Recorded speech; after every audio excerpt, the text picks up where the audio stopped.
बिस्मिल्लाहिर्रहमानिर्रहीम। अस्सलाम वालेकुम। किसी ज़माने में एक गांव में दो भाई रहते थे। बड़ा भाई समझदार और मेहनतकश शख्स था, रात दिन मेहनत करता था। छोटा भाई सुस्त और दोस्तों के साथ घूमना फिरना खेल कूद उसको अच्छा लगता था, काम नहीं करता था। और हामिद ने एक ज़मीन का टुकड़ा ले रखा था, दिन रात मेहनत करता और उसी में से मुस्तकबिल के लिए कुछ बचा के रखता। वो वालिदैन का बहुत ख्याल करता था और अच्छी फसल भी उगाता था। माजिद अक्सर भाई के पास आता और ज़रूरियात के लिए उससे पैसे मांगता।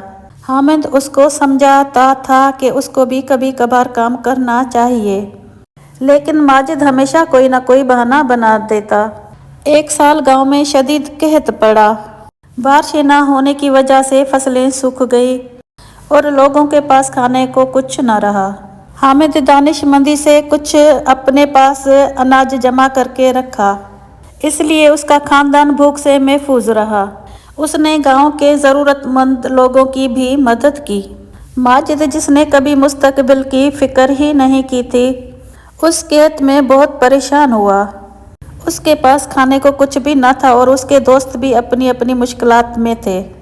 वो भूख से बेहाल होकर हामिद के पास आया और मदद की दरख्वास्त की। उसने माजिद को खाना दिया।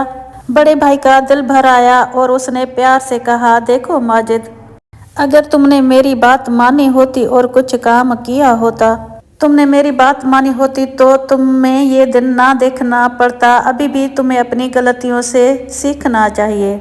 माजिद को इस बात का एहसास हुआ और भाई से वादा किया कि आज से वो मेहनत करेगा। कहत ख़त्म होने के बाद हामिद ने माजिद को खेतों में काम पे लगा दिया। माजिद ने पहले तो कुछ हिचकिचाहट महसूस की, लेकिन फिर उसने दिल लगाकर काम करना शुरू कर दिया। वक्त गुजर गया और माजिद ने मेहनत की अहमियत को समझ लिया। वो अब ज़िम्मेदार शख्स बन गया था। वक्त गुजर गया और उसने अपनी कमाई से अपने लिए कुछ जमा करना भी शुरू कर दिया। हामिद अपने छोटे भाई की तब्दीली देखकर बहुत खुश था। दोनों भाइयों के दरमियान मोहब्बत और एहतराम पहले से ही बढ़ गया था। इससे हमें ये सबक मिलता है कि मेहनत का फल मीठा होता है और मुश्किल घड़ी के लिए कुछ जमा पूंजी भी होनी चाहिए इंसान के पास। मुश्किल वक्त किसी भी वक्त आ सकता है, मुश्किल घड़ी, तो इंसान इन बातों से सीखता है जब इंसान को तकलीफ़ आती है। तो आज की ये कहानी आपको कैसी लगी कमेंट करके हमें बताइएगा। इंशाल्लाह ऐसी कहानियाँ हम लाते रहेंगे आपके लिए। मिलते हैं दुआ में याद। अल्लाह हाफिज़।